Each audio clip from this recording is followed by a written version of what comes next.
ማርኮኛልና ክብርሽ ላንቺ ልገዛ ላመስግንሽ ማርኮኛልና ክብርሽ ላንቺ ልገዛ ላመስግንሽ ማርኮኛልና ክብርሽ ላንቺ ልገዛ ላመስግንሽ ማርኮኛልና ክብርሽ ላንቺ ልገዛ ላመስግንሽ ሰላም ጤና ይስጥልን ክቡራን ተመልካቾቻችን እንደምን ሰነበታችሁ የጸበል ጸዲቅ ሰዓታችን ነው ለዛሬ በጸበል ጸዲቅ ዝግጅታችን ለእናንተ የምንመልሰው ጥያቄ ደርሶናል ለጥያቄው ምላሽ የሚሰጡ መምህርም ጋብዘንላችኋል ለዛሬ በጸበል ጸዲቅ መርሃ ግብራችን እንግዳችን የሆኑት መላከ ብርሃናት አባ ጴጥሮስ ሶሎሞን ዶክተር የምስካየ ኅዙናን መድኃኔዓለም ገዳም ስብከተ ወንጌል ኃላፊ ናቸው ለጥያቄዎቻችሁ ተገቢውን ምላሽ ታገኛላችሁ ከኛ ጋር ቆዩ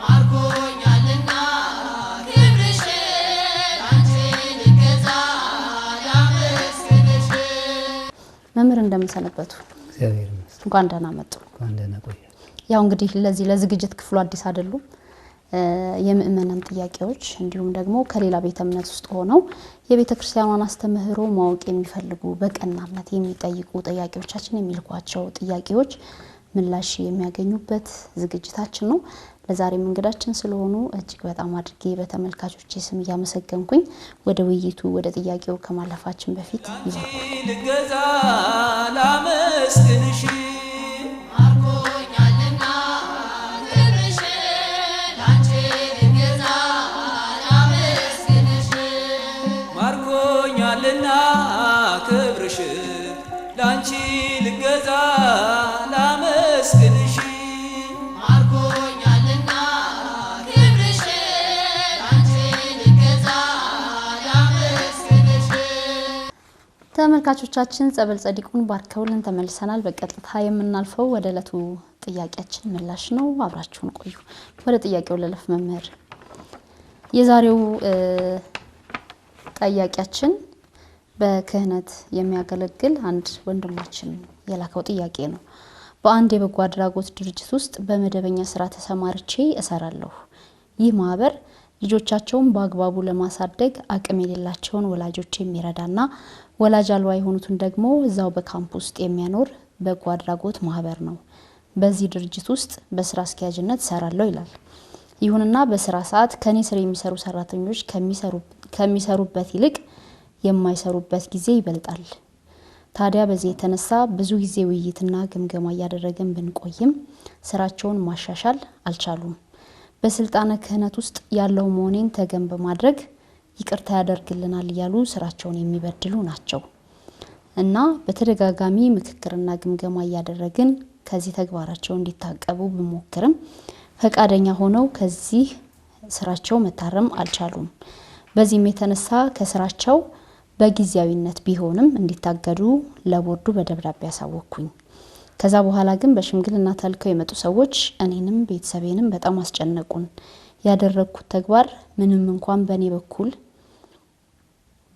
በኔ በኩልና በኔ እይታ ኃጢያት ነው ብዬ ባላስብም ከተሰጠኝ ኃላፊነትና ከተሰጠኝ አደራ አንፃር ያደረኩት ድርጊትና የወሰንኩት ውሳኔ በሙሉ ትክክል አይደለም ነበር ወይ ብዬ እንድጨነቅና በሌላ በኩል ደግሞ የድሆች ሰዎች እርዳታና ገዛ ባልተገባ ሁኔታ ሲዋክን ያየሁ ዝም ማለት እንዳልነበረብኝ በውሳኔም ደግሞ ትክክል እንደነበርኩኝ ይታሰበኝ ጀመርና እኔ እንደ ዲያቆንነት የወሰንኩት ውሳኔ ስተት ነው ወይ ያልኩኝ በሁለት ሐሳብ ተጨናነኩኝና ምን ትሉኛላችሁ የሚለው ቀላል የሚመስል ነገር ግን የብዙዎች ጥያቄ በተለይም ደግሞ እንዲ በክህነት በአገልግሎት ያሉ ሰዎች ኃላፊነት ቦታ ላይ ሲሆኑ ከታች ያሉ ሰዎች ያንን ተገን በማድረግ የክፉ ሰዎች ተምሳሌት ስላልሆኑ ይቅርታ ያደርጉልናል ይራሩልናል በሚል እንግዲህ ስራቸውን የሚበድሉ ሰራተኞች እንደገጠሙት ነው የነገረን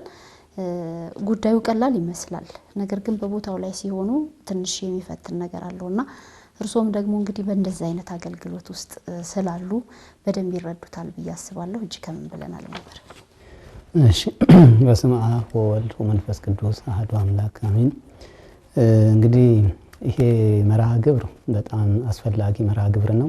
ምክንያቱም ማንኛውም ማህበራዊ ጉዳይ የሆኑ ነገሮች በተለይም እያንዳንዱ ምእመን በየዕለቱ ከሚያከናውናቸው ወይም ከሚያጋጥሙት ነገሮች የተለያዩ ጥያቄዎች ይፈጠሩበታል እና እነኚህን ጥያቄዎች አንዳንዴ እንደው በራሱ ይዟቸው ተጨንቆ ከሚኖር በእንዲህ አይነት መድረኮች በእንዲህ አይነት አጋጣሚዎች ጥያቄውን ቢያቀርብና በዛ ላይ ደግሞ አስተያየት መልስ ቢሰጥበት እፎይታም ለጥያቄው መልስም ያገኛል ማለት ነው። ከዚህ አንጻር እንግዲህ ወንድማችን የጠየቀው ጥያቄ ጥሩ ጥያቄ ነው። እንግዲህ መጀመሪያ አንድ ተቋም የሚለውን ስንመለከት ያው ሶስት ነገሮች ይኖሩታል። አንድ ተቋም ስራ አለው፣ የሚሰራ ስራ አለው። ያንን ስራ ደግሞ የሚሰሩ ሰራተኞች አሉ። እነኛን ሰራተኞች ደግሞ የሚመራ መሪ አለ ማለት ነው። ስለዚህ መሪ አለ፣ ተመሪዎች አሉ፣ ስራው አለ ማለት ነው። እና ይሄን ተቋም ስንመለከት እንግዲህ መሪው ያው ወንድማችን ጥያቄውን ያቀረበልን በስራ አስኪያጅነት እየሰራ እያገለገለ ያለው ነው። ተመሪዎቹ ደግሞ ሰራተኞቹ ናቸው። የስራው አይነት ደግሞ እንግዲህ በአንድ ተቋም ውስጥ ሆኖ ወይም ደግሞ የድርጅት እርዳታ የሚደረግበት ለነዳያን ለጓለማውታ እርዳታ የሚደረግበት ስራ ነው እና እንግዲህ አንድ ክርስቲያን እንደው የክህነቱ አገልግሎት እንዳለ ሆኖ አንድ ክርስቲያን ምን አይነት ነው አገልግሎቱ መሆን ያለበት የሚለውን ነገር መጀመሪያ ማንሳት ያስፈልጋል እንደው በአጠቃላይ ስንመለከተው። ምክንያቱም ጌታችን በወንጌል ሲያስተምር በማቴዎስ ወንጌል ምዕራፍ 5 ላይ መልካሙን ስራችሁን አይተው በሰማያት ያለውን አባታችሁን እንዲያከብሩ ብርሃናችሁ እንዲሁ በሰው ፊት ይብራ ይላል። መልካሙን ስራችሁን አይተው እንግዲህ ክርስቲያን ትክክለኛ ክርስቲያንነቱ የሚለካው በቤት ውስጥ ብቻ አይደለም፣ በቤተ ክርስቲያን ብቻ አይደለም፣ በመንፈሳዊ ቦታ ብቻ አይደለም።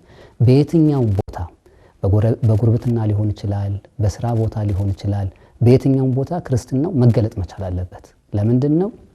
የሱ መልካምነት አምላኩን ፈጣሪውን ስለሚያስመሰግን፣ እሱ በጎ ሲሆን፣ ጥሩ ሰራተኛ ሲሆን፣ ታታሪ ሲሆን በሱ ምክንያት ሰዎች እግዚአብሔርን የሚያመሰግናሉ። ክርስትና ማለት እንዲህ ነው፣ ህይወት ማለት እንዲህ ነው።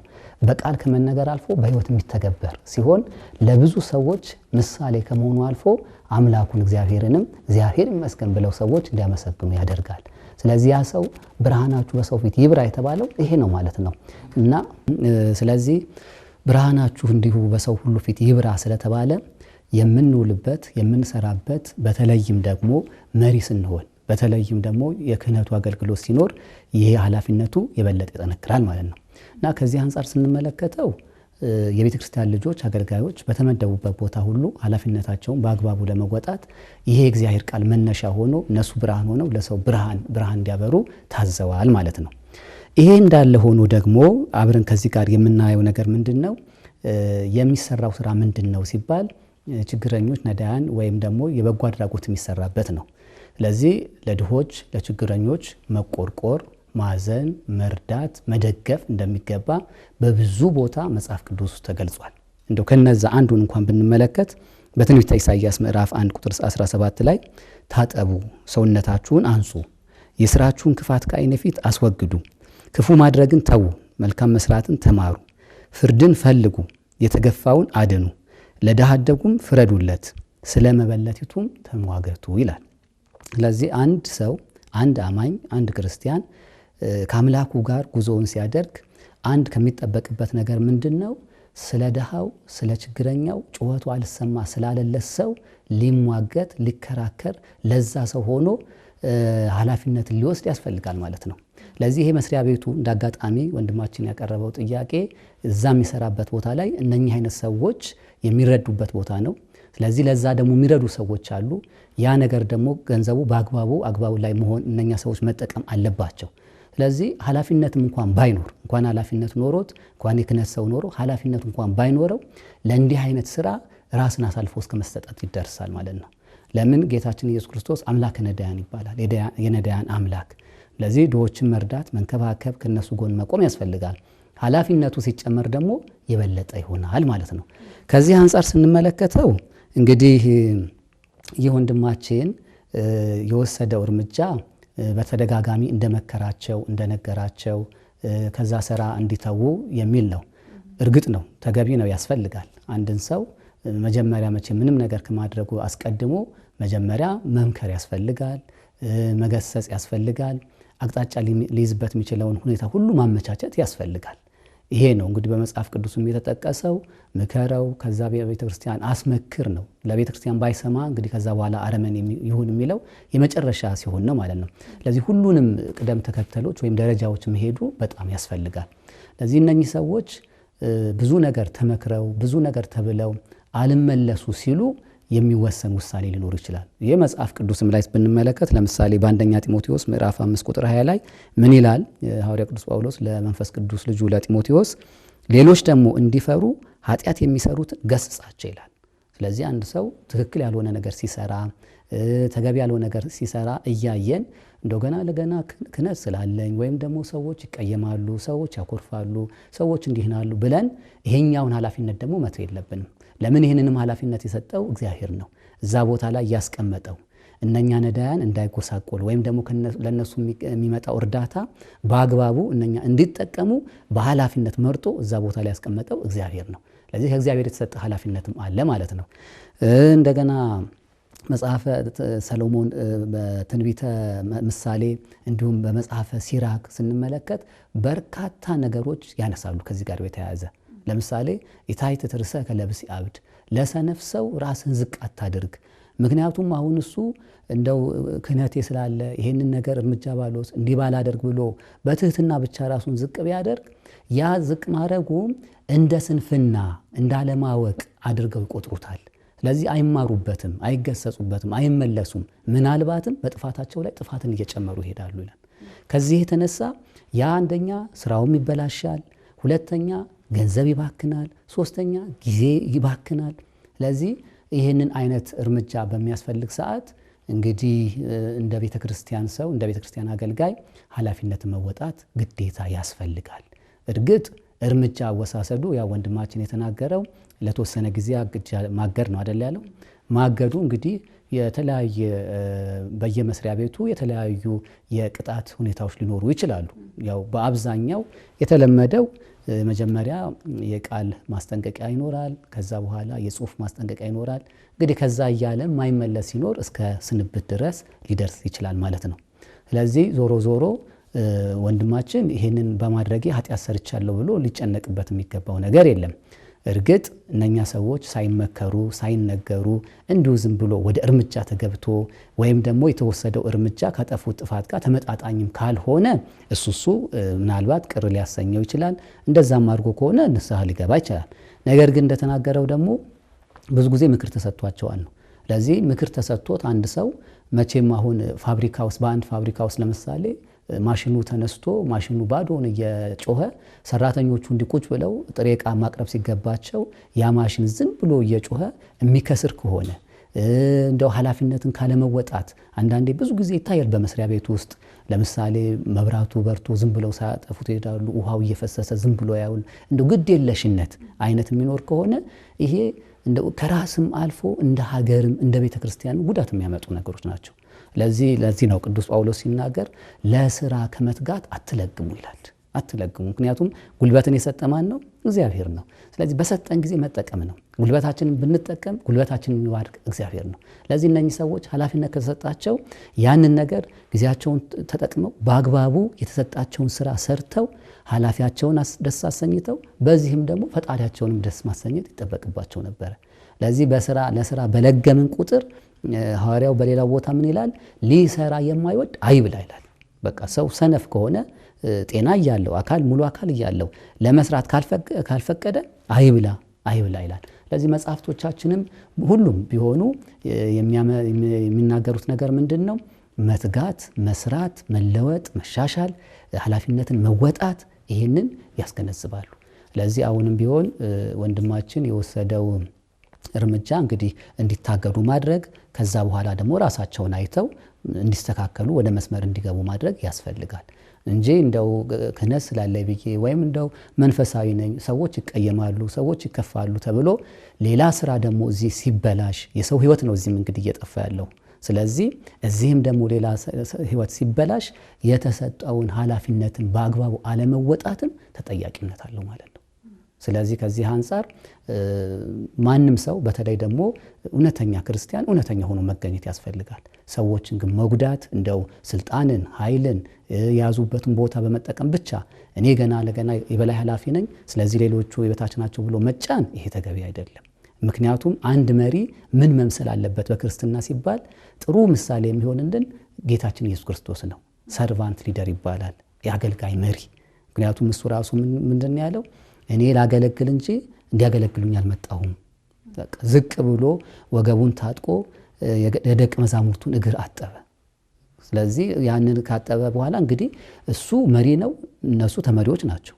እሱ አባት ነው፣ እሱ መምህር ነው፣ እነሱ ተማሪዎች ናቸው። እሱ ፈጣሪ ነው፣ እነሱ ፍጡራን ናቸው። ብዙ ልዩነት አለ። ነገር ግን ዝቅ ብሎ የደቀ መዛሙርቱን እግር አጠበ። ይህን ካረገ በኋላ ምን አለ? ከመዝግበሩ እናንተም እንደዚህ አድርጉ። ስለዚህ አንድ መሪ ይሄ ነው፣ ትልቁ ምሳሌያችን ይሄ ነው። በብሉይ ኪዳንም ስንመለከት ሙሴን ስናየው ሙሴ ትክክለኛ መሪ ነበረ። ስለ ህዝቡ የተቆረቆረ ይሄ ህዝብ ከሚጠፋ እኔን ከሕይወት መጽሐፍ ደምስሰኝ አለ። ለዚህ ትክክለኛ መሪ እንደዚህ ነው። ስለ ህዝቡ ስለሚመራው ስለ ተቋሙ በዛው ስላሉ ሰዎች የሚያዝን የሚራራ የሚደግፍ የአቅም ማነስ እንኳን ቢኖር በተለያየ ስልጣና የሚያበረታታ ነው። የሰራተኞቹ መጥፋት የሰራተኞቹ መባረር አይፈልግም። ነገር ግን ይሄ ሁሉ ነገር ያደረገላቸው ደግሞ ሰራተኞቹ በሚፈለገው መጠን ኃላፊነታቸውን ካልተወጡ እነሱንም ደግሞ ምን ያስፈልጋል? እንግዲህ ሐዋርያው እንደተናገረ እንዲያውቁ ራሳቸውን እንዲያዩ የተለያዩ እርምጃዎችን መውሰድ ለትምህርት ያም ደግሞ ለሌላ ነገር ሳይሆን ለትምህርትና ራሳቸውን እንዲያዩ ማድረግ ያስፈልጋል። ለዚህ ወንድማችን የሚያጸጽተው ነገር አይደለም ለማለት ፈልጌ። መልካም ነው። ከዚሁ ጋር ተያይዞ እስኪ አንዳንድ ጉዳዮችን ማንሳ መምህር። ምናልባት እንግዲህ እነዚህ የበጎ አድራጎት ድርጅት የሚባሉት ወደን ፈቅደን በትርፍ ጊዜያችን ሄደን በትሩፋት ልናገለግልባቸው በረከት ልናገኝባቸው የምንችልባቸው ቦታዎች ናቸው። በብዛት የምናየው ነገርም እሱ ነው። በተለይም አሁን ኦርቶዶክሳውያን ወጣቶች በጣም ደስ የሚል እንቅስቃሴ ጀምረዋል። እንደዚህ አይነት ቦታዎች ላይ በመሄድ የትሩፋት አገልግሎት እንደው ሙሉ ጊዜያቸውን ሰጥተው ካረጋውያኑ ከህሙማኑ ከህፃናቱ ምንም አይነት ነገር ሳይፈልጉ በራሳቸው ፈቃድ በነፃ ጉልበታቸውንም ጊዜያቸውንም ዕውቀታቸውንም የሰጡ ወንድሞች እህቶች እንዳሉ እናያለን። በተቃራኒው ደግሞ አሁን ወንድማችን እንዳነሳው አይነት ትንሽ መገራት የሚገባቸው አገልጋዮች ሰራተኞችም ይኖራሉና እንደ ክርስቲያን እንደ ቤተ ክርስቲያን ልጅነታችን ሊኖረን የሚገባው በተለይም እንደዚህ አይነት ቦታዎች ጥንቃቄ ይፈልጋሉ ብዬ አስባለሁ። የሚያስቀስፉም ይመስላሉ አንዳንዴ።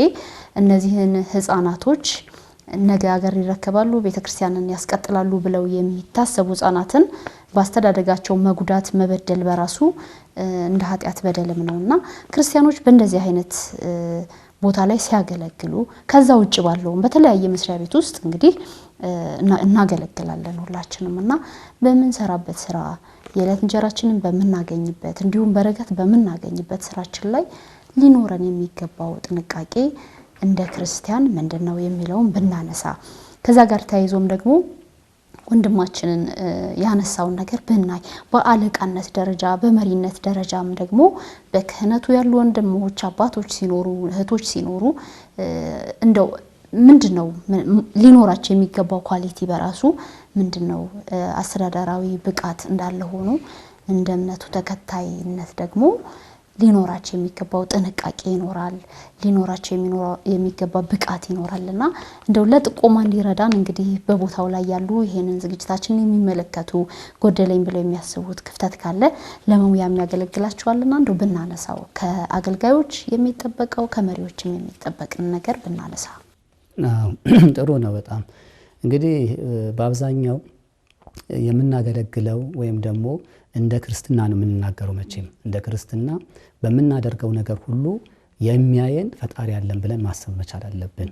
ምክንያቱም እንኳንስ የምናደርገውን ተግባር ይቅርና በልባችን የታሰበውን ነገር አምላካችን እግዚአብሔር ያያል። ስለዚህ ምን ጊዜም ቅንነት በጣም ያስፈልጋል። አሁን ከነኚህ ህፃናት እንደተባለው የሚረዱ ህፃናት ናቸው፣ ድጋፍ የሚፈልጉ ናቸው። ብንችል እንደውም ከኛ ራሱ ከገንዘብም ይሁን በሌላም ነገር አውጥተን ልንረዳ ልንደግፍ የሚገባበት አጋጣሚ አለ። ያ እንኳን ባይሆን በዛው በተሰጠንበት ቦታ ኃላፊነት ደግሞ ራስን አሳልፎ በቃ ለምሳሌ ጊዜ ሊሆን ይችላል። አንዳንድ ወገኖች የምሳ ሰዓታቸው እንኳን ደርሶ ቆይችን ልጨርስ ብለው ሰርተው የሚወጡ አሉ። ያ ትርፍ ሰዓት አይታሰብላቸውም፣ ግን ከቀናነት የመጣ ነው። እንደገና ደግሞ አቅመ ደካማ ሊሆኑ ይችላሉ። ሌሎችን ለመርዳት እንደዚህ አይነት ነገር የሚያነሳሳ ነገር አለ ማለት ነው። እና ከዚህ የተነሳ ብዙ ጊዜ በቸልተኝነት አይቶ እንዳላየ ነገሮች ሲበደሉ ሲበላሹ ዝም ብሎ ሲያልፍ አደጋ ነው። ለጊዜውም አንዳንዴ ምን አለ በመስሪያ ቤት ውስጥ ብዙ ጊዜ ስንመለከት አሁን የስራ እድገት፣ የደሞዝ ጭማሪ እንዲህ ነገሮች ይመጣሉ። ይሄ ነገር ከምንድነው ሲባል ብዙ መስሪያ ቤቶች ምንድነው በአንድ ሰራተኛ በተሰጠው በጊዜና ሰዓት ብቻ ያችን ነገር ብቻ መስራቱ ሳይሆን ያ እንዳለ ሆኖ ታታሪ ሰራተኛ የሚያሰኘው ግን አንዳንዴ ከተሰጠውም ነገር አትርፎ ሲሰራ ጨምሮ ሲሰራ ያ ምንድነው እንግዲህ ፐርፎርማንስ የሚሉት አለ። ሰራተኛን አሁን ብዙ ጊዜ በተሰጠው ነገር ብቻ ሳይሆን ከተሰጠው አትርፎ በመስራቱ እንዲህ አይነት እርከን ጭማሪ ቢያገኝ የማበረታቻ ማለት ነው። ያ ምንድነው ያንን ሲያዩ ሌሎቹም በቃ በፍቅር ይሰራሉ ስራውን። እኔ ልስራ። የሚገርመው አሁን በገዳማት አካባቢ በጣም የሚገርም ነገር አለ። ለምሳሌ የማህበር ስራ የሚባል አለ። አንድ የሚሰራ ነገር ካለ ያን ስራ የገዳሙ አበምኔት ማታ ላይ እንግዲህ ማህበር ይላሉ። ማህበር ነገ የማህበር ስራ አለ፣ ስለዚህ ሁላችሁም በዚህ ሰዓት እንድትገኙ ብለው ያውጃሉ አበምኔቱ። የሚገርመው ከዛ ውስጥ አንዳንድ አባቶች ማንነታቸውን ሳያሳውቁ ማለት ነው ሰው በተኛበት ቀስ ብለው ተነስተው ያንን ሁሉ ጠዋት ይሰራል የተባለውን ስራ ጨርሰው ገብተዋል። ጠዋት ማህበሩ ሲወጣ እንዳለ ለስራ ሲወጣ ስራው አልቋል። ማን የሰራው? አረን ያላቅም አረን ያላየውም እስከዚህ ድረስ ማለት ነው። እንግዲህ እንኳን የታዘዙትን ሳይታዘዙ ይሄ ነው እንግዲህ የወንጌሉ ትምህርት። ጌታችንም የፍቅር ነው። በቃ ራሱ ያሳየን ነገር የሰራው ነገር ሁሉ ይሄንን ነውና በአብዛኛው መስሪያ ቤት ግን እንዲህ አይነት ነገሮች የሚያደርጉ አሉ። መቼም ሙሉ በሙሉ የለም አንልም፣ አሉ። ግን ደግሞ እዚህም ተቃራኒ የሆኑ ደግሞ አሉ። ቅድም እንዳልነው አሁን ማሽኑ ተከፍቶ ባዶ ዝም ብሎ እየጮኸ እዚህ ጋር ጥሬ ዕቃ ይፈልጋል፣ ዞር ብሎ የሚያየው የለም። ከዛ መብራት ኪሳራ አለ፣ ብዙ ኪሳራ አለ። ራሱ ማሽኑ ሊቃጠል ሊጠፋ ሁሉ ይችላል። ይሄ ከቸለተኝነት የሚመጣ ነገር ነው እና በተለይ ያው ህፃናቱም ላይ እንደዛ ነው። እንደ ማሽኑ ነው። ምክንያቱም የሚያድጉ ልጆች ስለሆኑ ያንዳንዷን እንቅስቃሴያችንን እየቀሰሙ የኛንም ደግሞ ተሞክሮ ያደርጋሉና የበለጠ እንደውም የሰው ህይወት ነው። ያ ማሽኑ ሊተካ ይችላል። ይሄ ግን የሰው ህይወት አንዴ እዛ ጋር ከተበላሸ ከባድ ነው። ተጠያቂነቱን በዛው መጠን ነው። እግዚአብሔር ስለ ህዝቡ ይጠይቃል እና ተጠያቂነት እንዳለን አንደኛ ከመስሪያ ቤቱ ከድርጅቱ፣ ሁለተኛ ከፈጣሪያችንም ተጠያቂነት እንዳለብን ማየት ያስፈልጋል ማለት ነው። ስለዚህ ኦርቶዶክሳውያን አመራሮች ሲኖሩ በየመስሪያ ቤት ውስጥ ምን አይነት ጥንቃቄ ይኖራቸው? አሁን መንፈሳዊውን መንፈሳዊ ላይ ያለውን ነገር እንደ ቤተ ክርስቲያንም እንደ መጽሐፍ ቅዱስም ልናነሳው እንችላለን። ከስር ያሉትም ደግሞ የእምነቱ ተከታዮች ከሆኑ ይረዱታል ብለን እናስባለን። ነገር ግን በአመራር ደረጃ ኦርቶዶክሳውያን የሆነ ቦታ ላይ ሲቀመጡ ከስር ያሉት የተለያየ እምነት የሚከተሉ ሰዎች ሊኖሩ ይችላሉና ሊኖራቸው የሚገባው ጥንቃቄ ሊኖራቸው የሚገባው ብቃት ምንድነው?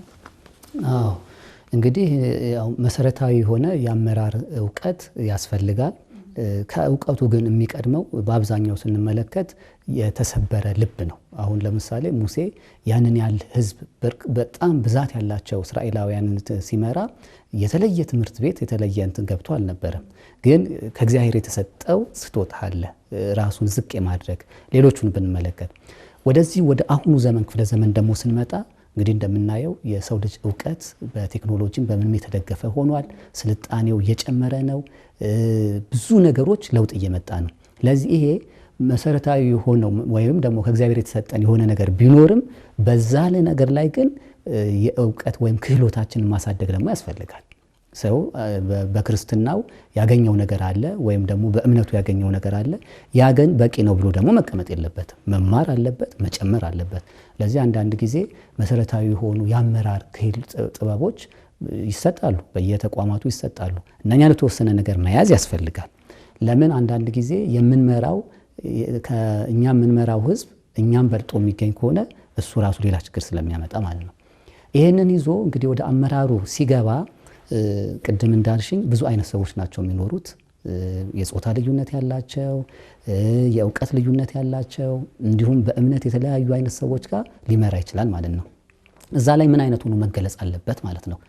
እንግዲህ ብዙ ጊዜ ለምሳሌ የራሱን ነገር ብቻ እያጎላ እንትን የሚል ከሆነ ያው ዞሮ ዞሮ ቅሬታ ሊያነሱ ይችላሉ። በእምነታችን እንዲሆንም በእምነታችን እያሉ ያ ማለት ግን የራሱ እምነትን ማስጠበቅ አለበት። ያ ማለት የሌሎችንም እምነት መጋፋት የለበትም። የራሱም እምነት ደግሞ መነካት የለበትም። ሁሉም የእምነት መገለጫው በቦታው ስለሆነ ማለት ነው። በዛ ቦታ ላይ ግን የተሰማራበት ስራውን ለማስኬድ ነው። ለዚህ ምንድነው አንደኛ ቅድም እንዳልነው እምነቱ በህይወቱ መገለጽ መቻል አለበት። ሁሉንም በፍቅር መያዝ መቻል፣ አንዱን የሚያቀርብ አንዱን የሚያርቅ፣ አንዱን የሚቆጣ አንዱን የማይቆጣ፣ ለአንዱ አባት ለአንዱ ደግሞ ሌላ አይነት እየሆነ መቅረብ የለበትም። ስለዚህ መጀመሪያ ይሄንን ነው። ሁለተኛ ቤተክርስቲያን በጣም ብዙ ጊዜ የምትጸየፈው ነገር አለ። ምንድነው? ዘረኝነት ነው።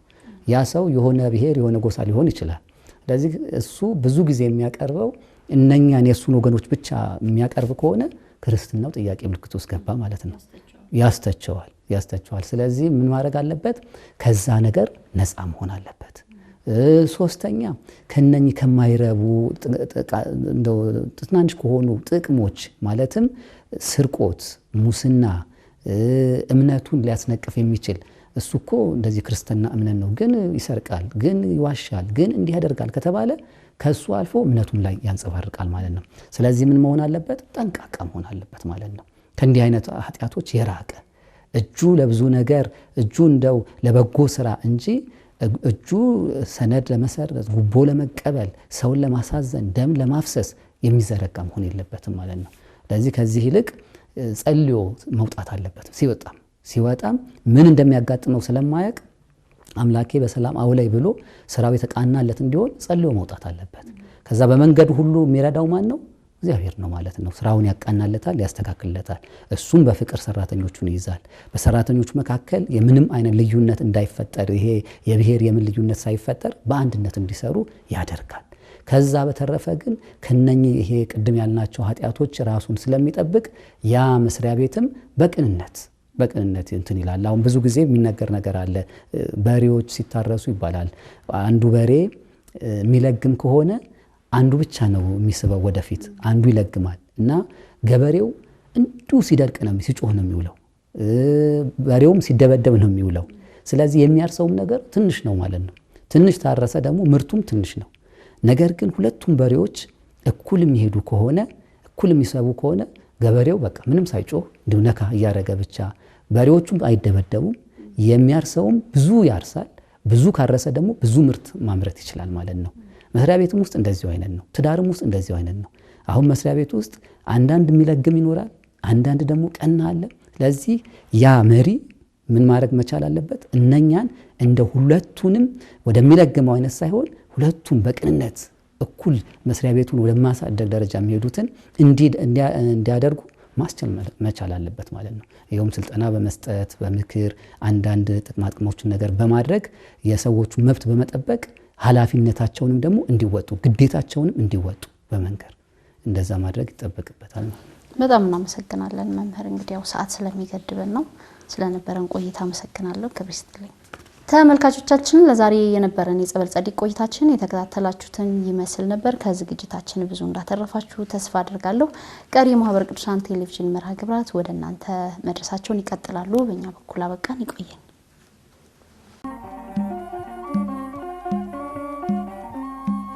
ማርኮኛልና ክብርሽ ላንቺ ልገዛ ላመስግንሽ